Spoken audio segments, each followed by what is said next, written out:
Hola, soc la Marina Saez i avui us faré 3 recomanacions sobre la llibreria Finestres. Primer començaré per El curt estiu de l'anarquia, que crec que és una obra que qualsevol barceloní hauria de conèixer, a part de ser com un exercici de memòria històrica molt interessant. Crec que d'alguna manera explica una part de la història que ha estat bastant amagada, i la revolució de la que parla, que és la de l'estiu del 36, després de que Franco fes el cop d'estat i les tropes antifeixistes vencessin els nacionals,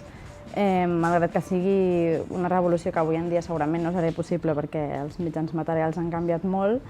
o han desaparegut, sí que parla d'una cosa que crec que val la pena recuperar en aquests temps com de desencant, que és el creure en uns ideals. Després també us recomanaré El primer hombre malo, de la Miranda July. D'aquesta autora em costa molt triar un sol llibre.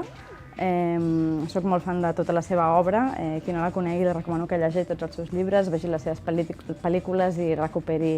si pot ser, catàlegs de les seves exposicions. En aquest cas, ella, pràcticament tota la seva obra parla sobre la incomunicació i la soledat, i en aquest, malgrat el fil argumental del llibre sigui la maternitat, és un tema que va tocant primer d'una manera molt llunyana i lliure de prejudicis, i després s'hi va apropant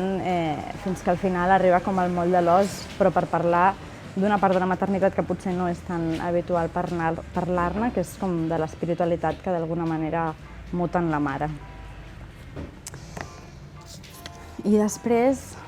us porto aquest, Era una vez, que és un àlbum il·lustrat de la Joanna Schabel, que el títol original és Once Upon a Time There Was and There Will Be So Much More. Aquesta és l'edició que es va fer en portuguès i és la que tenim com més a l'abast. I és un àlbum que és preciós, o sigui, fa aquestes il·lustracions increïbles amb collage i d'alguna manera explora el pas del temps, i ho fa d'una manera que a mi em sembla magistral perquè utilitza tant el llum del llibre com la mida de les pàgines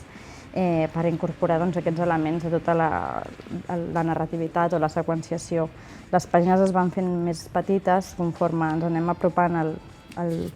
moment present, i a partir del present comença a fer